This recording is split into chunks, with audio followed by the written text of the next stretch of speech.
रफ़ी साहब का अपनी ज़िंदगी में एक रिकॉर्ड रहा है, मगर इस रिकॉर्ड को रफ़ी साहब ने ब्रेक भी किया है एक गीत के लिए। और किसी को विश्वास नहीं हुआ कि रिकॉर्ड अपना रफ़ी साहब इस तरीके से ब्रेक कर सकते हैं। इस गीत के लिए एक हंगामा जैसे खड़ा हो गया था कि यार रफ़ी साहब ने अपना रिकॉर्ड कैसे ब्रेक कर दिया। कौन सा रफ़ी साहब का ये रिकॉर्ड था और किस गीत के लिए ब्रेक किया, क्यों ब्रेक किया, आज ये किस्सा मैं आपको बताऊंगा दोस्तों। चैनल पे नए तो चैनल को सब्सक्राइब कर लीजिएगा, बेल आइकन भी प्रेस कर लीजिएगा ताकि नोटिफिकेशन आप तक पहुंचती रहे। नमस्कार, मैं महेश कोहली बॉलीवुड संगीत के सफ़र से। दोस्तों, रफ़ी साहब ने हज़ारों गीत गाए और हर मूड के उन्होंने गीत गाए, चाहे वो गज़ल हो, चाहे वो कव्वाली हो, चाहे वो सैड सॉन्ग हो, चाहे वो रोमांटिक सॉन्ग हो।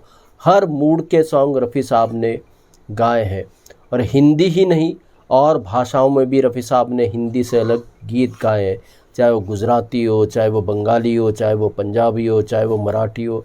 हर भाषा के गीत रफ़ी साहब ने गाए।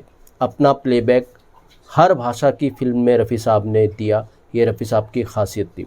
तो दोस्तों, एक ऐसी किस्सा है जो मैं किस्सा सुनाने जा रहा हूँ। रफ़ी साहब का रिकॉर्ड कौन सा था दोस्तों? जी हाँ दोस्तों, एक फ़िल्म के एक गीत का किस्सा है और ये फ़िल्म थी, गुजराती फ़िल्म थी। एक प्रोड्यूसर डायरेक्टर जो फेमस थे, उनकी ये गुजराती फ़िल्म थी, तो उसका किस्सा है। अब रफ़ी साहब का रिकॉर्ड क्या था दोस्तों? रफ़ी साहब का एक रिकॉर्ड था दोस्तों कि रफ़ी साहब रमज़ान के महीने में कोई भी गीत रिकॉर्ड नहीं किया करते थे। ये उनका रिकॉर्ड था। रफ़ी साहब पूरे रमज़ान में गीतों से दूर रहा करते थे, गीत नहीं गाया करते थे, रिकॉर्ड नहीं किया करते थे। तो ये रिकॉर्ड रहा था रफ़ी साहब का, रमज़ान के महीनों में कभी गीत को हाथ ना लगाना, गीत को ना गाना। और ये बात रफ़ी साहब की हर किसी को पता थी जो फिल्म इंडस्ट्री से जुड़ा हुआ इंसान था। तो रफ़ी साहब रमज़ान के महीनों में गीत रिकॉर्ड नहीं किया करते थे, गाया नहीं करते थे। हालांकि कई एक किस्सा ये भी है, जंजीर का एक युगल गीत था, दीवाने हैं दीवानों को ना घर चाहिए। कहते हैं रफ़ी साहब ने रमज़ान के महीने में रोज़ा रख करके खाली पेट इस गीत को रिकॉर्ड किया था। खैर ये अलग बात थी, लेकिन ज़्यादातर रमज़ान के महीने में रफ़ी साहब गीत नहीं गाया करते थे। ये किस्सा इस बात को दर्शाता है। तो दोस्तों, एक गुजराती फ़िल्म के डायरेक्टर प्रोड्यूसर, उनको अपनी फ़िल्म का मुहूर्त गीत की रिकॉर्डिंग से ही करना था और ये गीत युगल गीत था।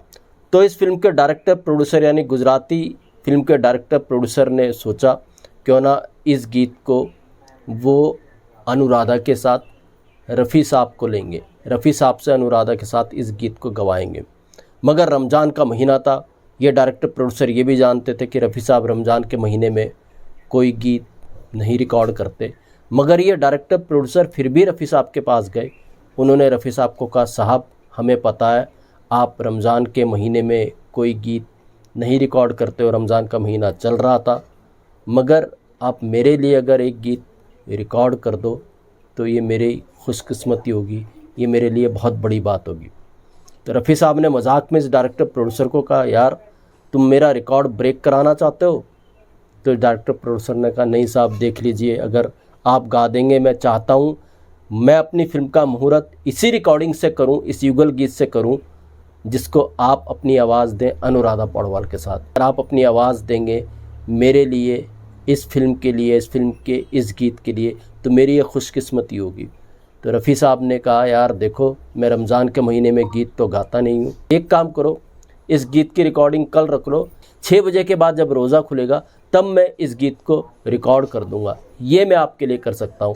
अब ये डायरेक्टर प्रोड्यूसर खुश हो गए कि रफ़ी साहब उनके लिए गीत रिकॉर्ड करने के लिए राज़ी हो गए। इस फिल्म के यानी इस गुजराती फिल्म के जो म्यूजिक डायरेक्टर थे वो थे सुरेश कुमार। तो इस फिल्म के डायरेक्टर प्रोड्यूसर ने सुरेश कुमार से बात की कि देखो रफ़ी साहब मेरे लिए गीत रिकॉर्ड करेंगे और ये रिकॉर्डिंग 8 बजे रात के बाद रखनी है। अब म्यूजिक डायरेक्टर ताज्जुब में, यार रफ़ी साहब कैसे अपना रिकॉर्ड ब्रेक करेंगे? रफ़ी साहब तो रमज़ान के महीने में कोई गीत गाते नहीं हैं। मगर इस डायरेक्टर प्रोड्यूसर ने समझाया म्यूजिक डायरेक्टर को, नहीं रफ़ी साहब गाने के लिए तैयार हुए हैं, चलो क्यों ना स्टूडियो को बुक कर लिया जाए। तो बॉम्बे लैब जो रिकॉर्डिंग स्टूडियो हुआ करता था, वहाँ ये पहुँचे और इस डायरेक्टर प्रोड्यूसर ने बताया कि रफ़ी साहब रिकॉर्ड करने वाले हैं गीत कल, तो आप 8 बजे की रिकॉर्डिंग का समय रख लीजिए, जो भी 2-3 बजे रात तक गीत रिकॉर्ड होगा, मगर 8 बजे आप रिकॉर्डिंग का समय रख लीजिए। अब बॉम्बे लैब के जितने भी टेक्नीशियंस थे, रिकॉर्डिस्ट थे, उन्होंने कहा ऐसा कैसे हो सकता है यार, रफ़ी साहब तो कोई गीत गाते नहीं रमज़ान के महीने में, तुम कह रहे हो रफ़ी साहब इस गीत को रिकॉर्ड करेंगे, ये पॉसिबल नहीं है। तो इस डायरेक्टर प्रोड्यूसर ने समझाया बिल्कुल पॉसिबल है, रफ़ी साहब ने खुद हमें समय दिया है, बस रोज़ा खुलने के बाद 8 बजे का आप समय दे दीजिए रिकॉर्डिंग स्टूडियो का, जितने बजे तक वो गाएंगे, 2-3 बजे, जितने बजे रिकॉर्डिंग ख़त्म होगी वो होगी, मगर 8 बजे का आप समय रख लीजिए। इस तरीके से इस डायरेक्टर प्रोड्यूसर ने स्टूडियो को बुक करवाया रफ़ी साहब के लिए, और इस गीत को रफ़ी साहब के साथ गाया था अनुराधा पौडवाल ने। ये गुजराती फिल्म थी राजपुतानी, जिसके डायरेक्टर प्रोड्यूसर थे मेहुल कुमार। मेहुल कुमार ने ही इस किस्से को बताया था अपने एक इंटरव्यू के दौरान। मैं कोशिश करूँगा कि इस गीत की क्लिप लगा सकूं छोटी सी आपके लिए।